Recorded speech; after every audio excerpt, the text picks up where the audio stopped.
Hey guys, and welcome back to my channel. In today's video, I am going to be talking about planning for next year's homeschool. I know it seems a little wild considering it's only October of this school year, but I have gotten a lot of questions about how our family is going to be using AMBLESIDE online. And we are using it partially this year, which I've talked about previously in many videos that I've done. However, I would love to be able to give you guys a fuller view of how we plan to implement AMBLESIDE online starting next year in its entirety.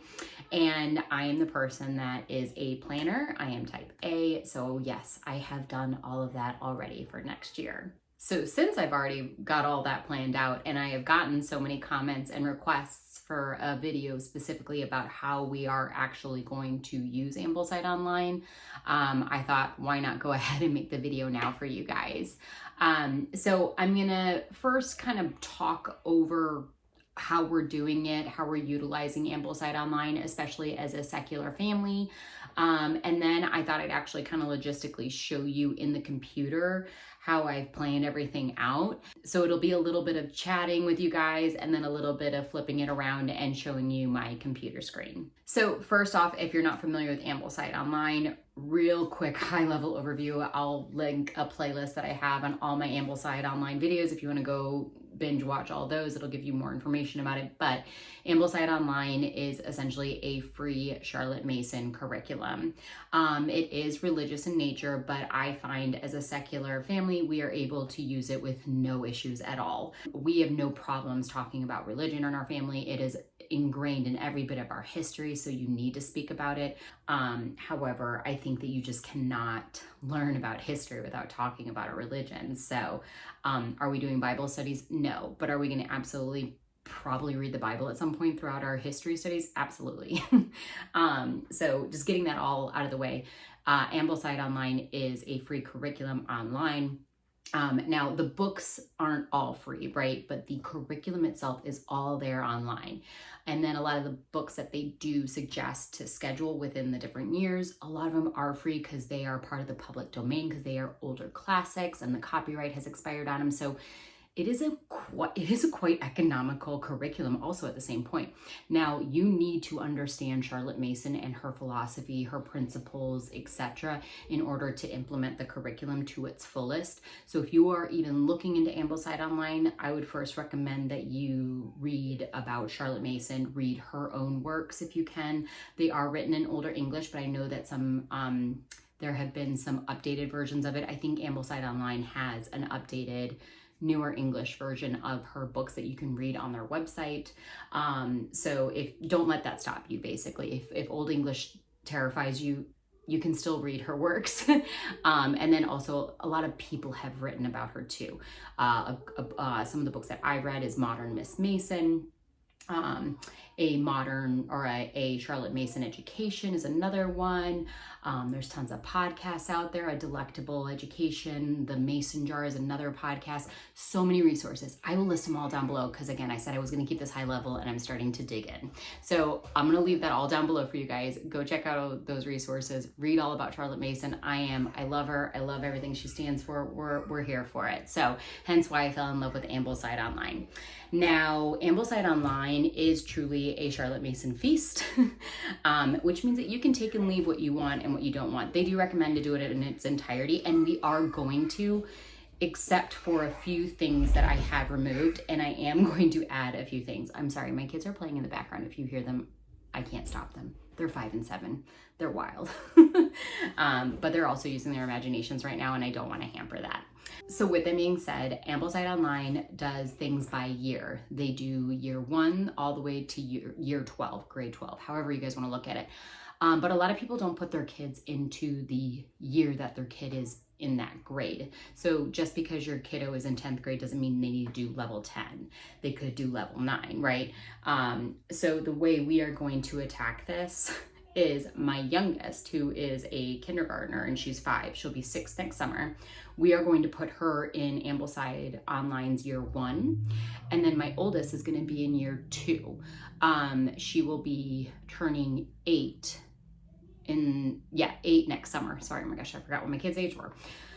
Both of my kiddos are very young for their grades. However, I think that they are okay with a challenge. If for whatever reason we find that it's not working, we will pull back, or if we're finding that it's too easy for them, we can always progress forward. But this is where we're going to start, and we're going to see how it works out.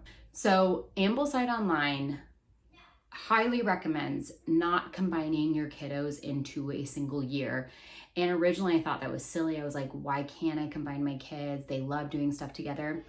We are now 1.5 years into homeschooling, and I'm starting to see the benefit of having my kids in individual years. There is not this competitive nature between them, and trust me, we're going to be doing plenty together. There's tons of the riches that we'll be doing, some other things, so it's not going to be as difficult as it may seem to have 2 kids in 2 separate years, because we will combine some things. But when it comes to their actual readings and their work from their individual years, they will remain separate. I even planned it out, and I'm going to share this with you in my computer.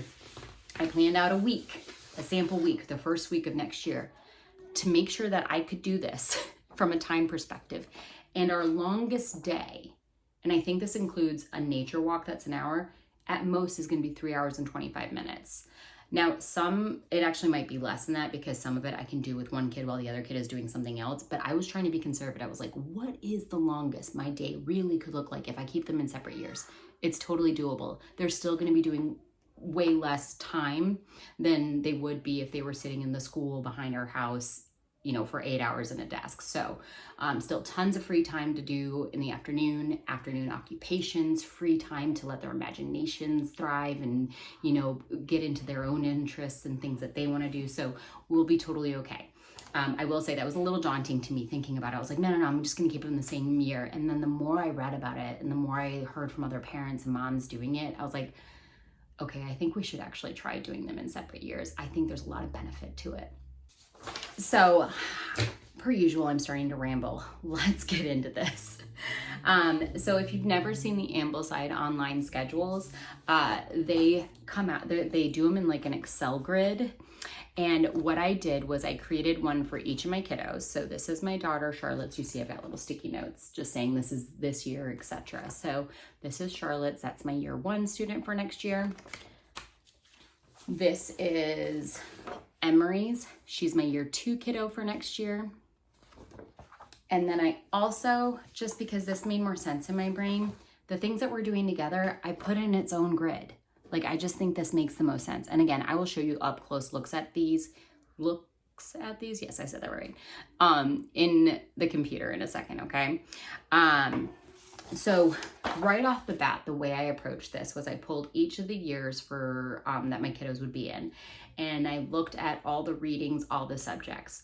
Immediately, I did pull out Bible, so I was able to delete that row quickly because we're not going to do Bible devotions. We're not going to read the Bible on our own unless it's within the function of learning about history. So I removed that, and then I looked at the rest of the readings, and I tried to determine, I was like, is there anything that is overtly religious? Like, it's not part of it, but it's the crux of it, if that makes sense.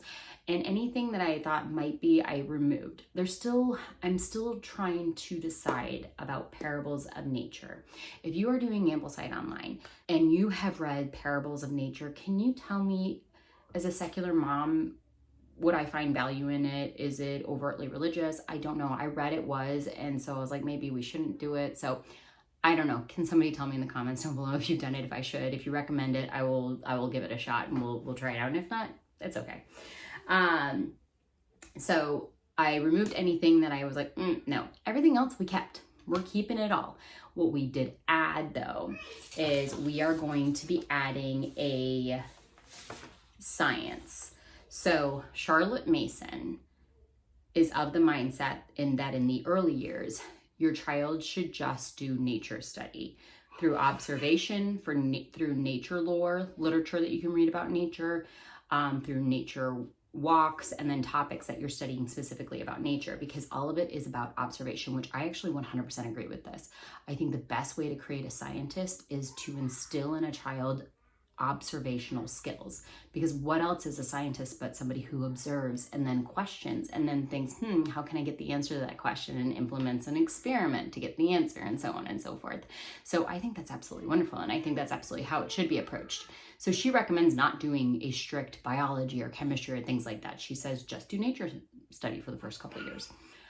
Problem is, my kids really like science. They really like STEM. They really like that kind of stuff. So our plan is to add on elemental science biology for the grammar years. So they do classical, so they go grammar, logic, and rhetoric. So they have biology for the grammar years. We are going to implement it next year. As long as that continues to go well, we will continue to add after that chemistry, physics, etc. If we realize it's just too much and the kiddos are doing really well with the nature study, we'll pull back and remove it. But right now, because they recommend not to add too much to AMBLESIDE Online because it's enough on its own, since we are removing some of the readings, Bible subject, things like that, I feel like we'll have some time freed up and we can do the biology. And then the other thing we're adding for next year, I don't know if we'll continue this after the next year, but at least for next year, we are going to do Story of the World, Volume 1, Ancients, because AMBLESIDE Online starts their ancient history shortly before, I think, 200 BC, I think. I think that's around where they start it. And I want to do the ancients. I agree that going too far back without record, like without recorded history, it kind of gets a little murky and tough, but I want to do mummies. You hear me saying it's something I think will be fun for my kids, but I also will be having fun with it. So we will do a separate history stream of ancients with Story of the World and some additional literature bits and bobs that we're going to be pulling in for that, to include Greek mythology through Deleuze. I'm going to say his name wrong. He does a lot of the biographies that are actually for year one, which we will also be doing. So that's our plan for the additions. Now I'm going to get you turned around and into my computer and show you how it all actually looks on paper. All right, y'all. So I thought the easiest thing to do would to be pulling up the original schedule for year one on the left that I downloaded from AMBLESIDE Online for free. You can get it yourself as well. And then pulling up my personal edited customized copy here on the right so we can look at them side by side. So as you can see, my copy is much smaller than the one on the left. And the reason is that I removed Bible, that subject, entirely. I kept history and tales, except for I did remove Trial and Triumph, which is about Christian martyrs and some of their stories. And if you're religious, I've heard it's a very good, it's intense book, but I've heard it's a good book. So definitely keep that in if you are have a Christian background, but for us, it just didn't make sense to maintain that. We have the Delors biographies that I was talking about. Benjamin Franklin is the first term. We're maintaining all of the natural history, Burgess Bird Book, Paddle to the Sea, which we are doing this year, but my youngest said she wanted to redo it. James Herriot's Treasury, of course. I've heard wonderful things about that. We decided to remove Aesop's Fable. We're doing them this year, and my youngest looked at me and she's just like, I don't want to go back through them. We may throw them back in there. I haven't decided yet, but as of right now, I have it off our schedule. And then you'll see also I removed Parable of Nature. Again, if somebody can tell me down in the comments, would I like it or not? I would love some opinions. We might add that back in based on some recommendations I get from y'all. And then the only other thing I removed is Shakespeare, not because we're not doing it, but because we are doing it as a family subject and we're going to maintain the year 2 schedule because we're already doing year 1 this year. And then I did remove poetry because, again, we're doing that as a group subject, which I will show you in the next, when I go to the group subject grid. Now here's the back of term 1. So daily work, obviously math, handwriting and copy work is the same, phonics and reading, physical activity. I removed foreign language because we will be doing that together. The girls do Spanish together and it's going really well, so I want to keep that together. And then recitation and physical activity are a daily thing. Then for weekly work, everything else I removed and I added it to our group subject. The only thing I maintained is geography because each year focuses on different topics that are age appropriate. So we'll do specific geography topics with my youngest versus my oldest. And then she, once a week, will work on her history timeline and map skills. Now, pretty much everything is the same for year one, term over term. The only thing that really changes is the biography. Instead of George Washington, it's who was the first one? Buffalo Bill. I think it's George Washington, and the biography changes term to term. And then pretty much that's it for year one. So there's no point in continuing to scroll through here. So let's move over to year two. Okay, same setup here as for my youngest. I have year two that is downloaded straight from the website from AMBLESIDE Online without any edits. And then I have my customized schedule here so you can compare back and forth. Same thing. I removed Bible from here. We are keeping all of the history except Trial and Triumph because that's read over multiple years. So you'll see that I removed that for each of the years. We kept all the natural history. We kept Understood Betsy, which is down here. We removed Pilgrim's Progress. Again, that's similar to, I think, Trial and Triumph, not content-wise, but in religious nature it is. So we removed that. Again, based on y'all's information, I might pull Parables of Nature back in. And then Shakespeare has been added to the group grid. Same with poetry, because we'll be doing that all together. So again, just give me an update if you can on the Parables of Nature.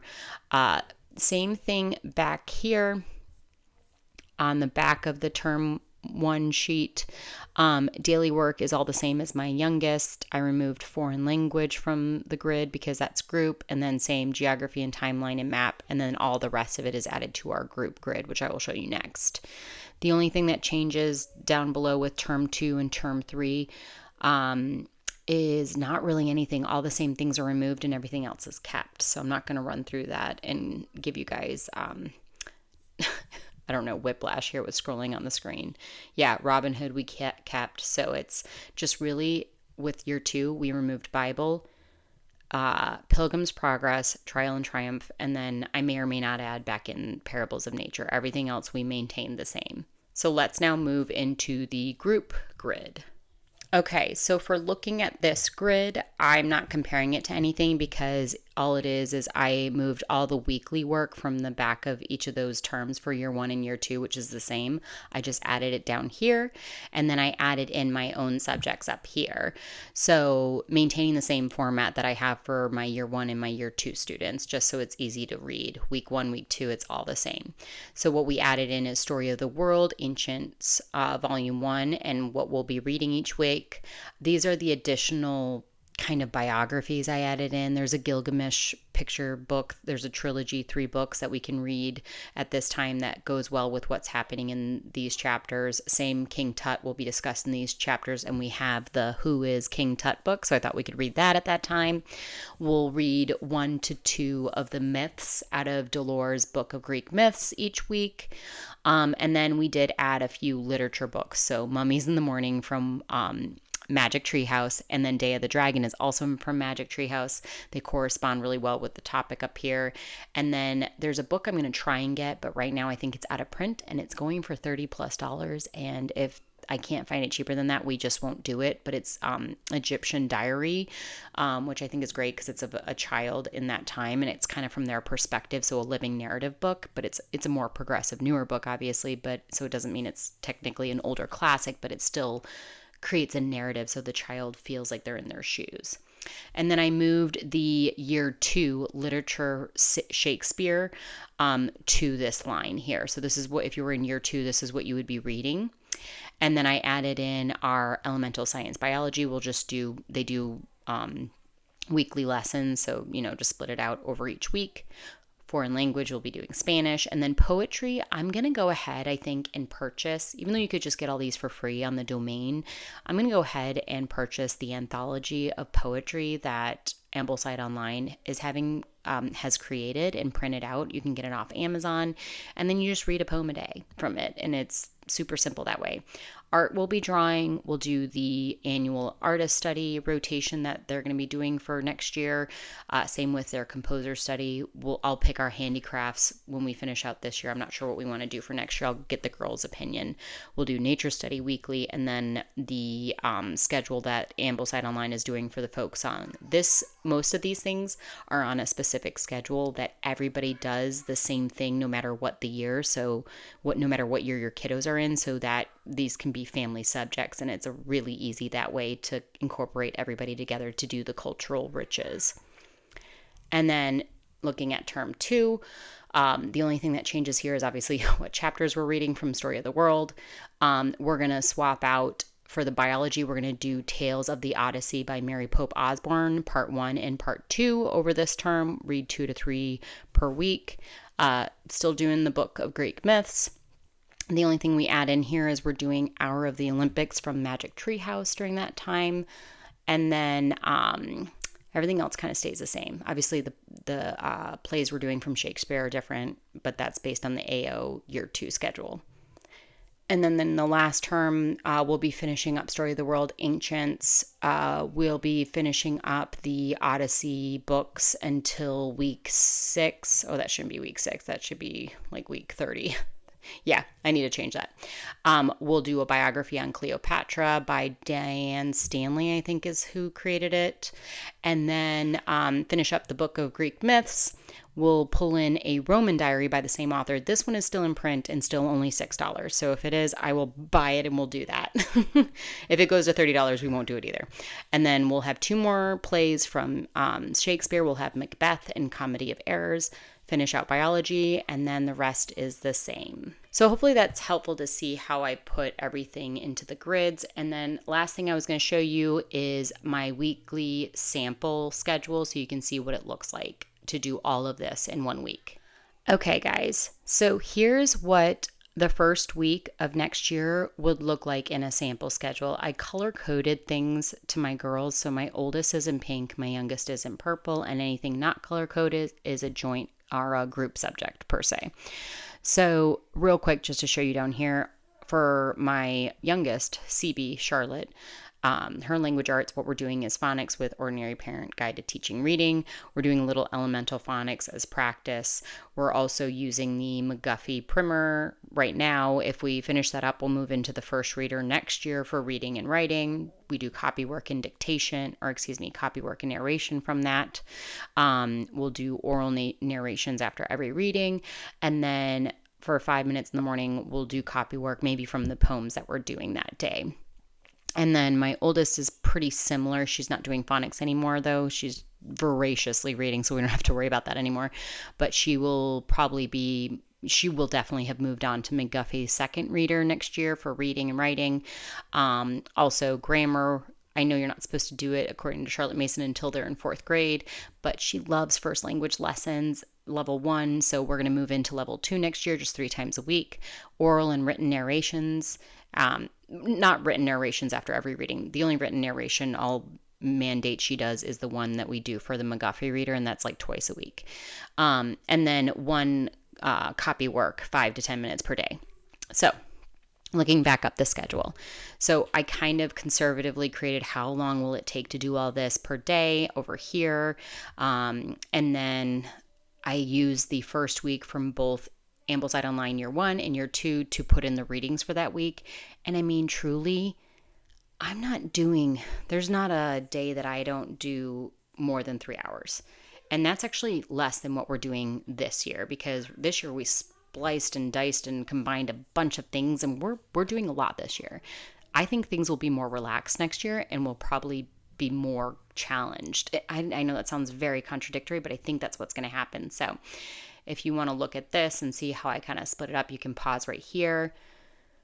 But putting it all on paper like this helped me wrap my brain around it and make me realize I can absolutely have 2 kids in 2 separate years and still have plenty of free time, which made me feel so much better, I gotta tell you. So I'm really excited about next year. I think it's going to be a wonderful year. All right, y'all, I hope that was super helpful for you. If you have any questions about how we're scheduling or what we're doing, or if you have any advice, like you are an Ambleside Online family, please leave it down below. I love getting all the information. I love the AMBLESIDE online Facebook group for that very reason. They have so many resources there and so many good conversations getting started. So I love all of it. So if you got anything that you'd love to offer from an advice perspective, leave that down there. If you like the video, give it a thumbs up. If you are new here, hit that subscribe button, and I'll see you guys in my next video. Bye.